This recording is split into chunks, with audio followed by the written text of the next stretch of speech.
Welcome to Counter-Hegemony. I'm Aaron Taus.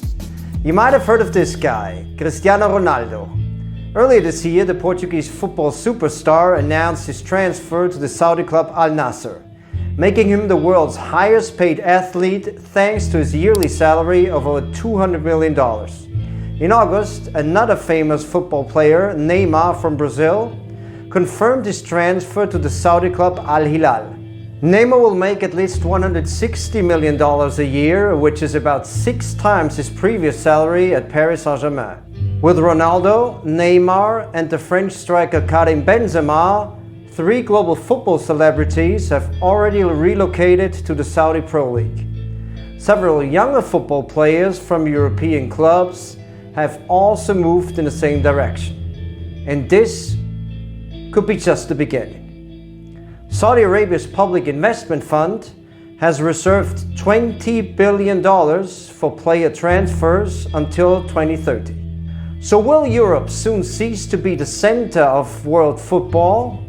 Is Saudi Arabia's growing involvement part of a bigger global transition? And where is football headed overall? Let's take a closer look and find out. In the most recent UEFA Champions League final, Manchester City, a club owned by the ruling family of Abu Dhabi, defeated Inter Milan, a club owned by a Chinese and a Singaporean billionaire. In recent years, European football has been increasingly incorporated into the dynamics of global capitalism. Foreign state funds and transnational corporations are investing billions into the sport. In the UK, it is now a common practice for foreign investors to purchase football teams. US billionaires own Chelsea, Arsenal, Manchester United, and Aston Villa. An Abu Dhabi private equity company owns Manchester City, and Saudi Arabia's public investment fund, Newcastle United. French football is following the same trend. The 2 most significant clubs are in foreign hands. Paris Saint-Germain is owned by Qatar Sports Investments and AC Monaco by a Russian billionaire. In Italy, US and Chinese investors own AC and Inter Milan, as well as AS Roma. And the list goes on and on. Saudi Arabia's recent spending spree has now taken this trend to new heights. But the royal house is by no means only pursuing economic interests. As the age of fossil fuels slowly but surely comes to an end, Saudi Arabia is using petrodollars to diversify its economy and explore new markets.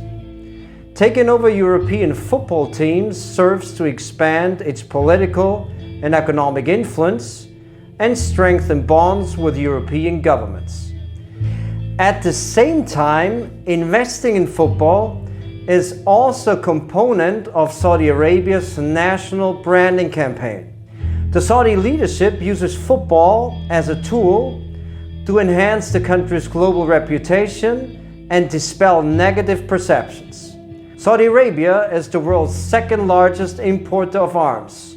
Therefore, the Saudi ruling family leverages football to divert international attention from its human rights violations and the country's involvement in the civil war in neighboring Yemen. Since 2015, Saudi Arabia has led an international alliance in fighting Yemeni Houthi rebels backed by Iran. So far, close to 400,000 people have died.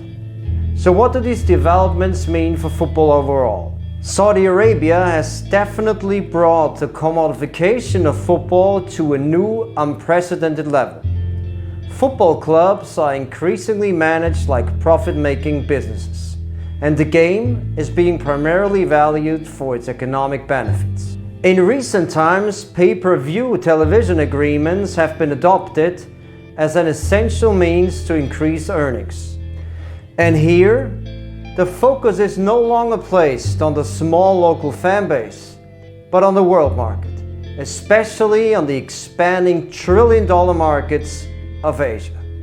That does it for today. Let me know what you think about the current developments and the future of football in a comment below. Thanks for tuning in. Don't forget to subscribe. I'll see you next time.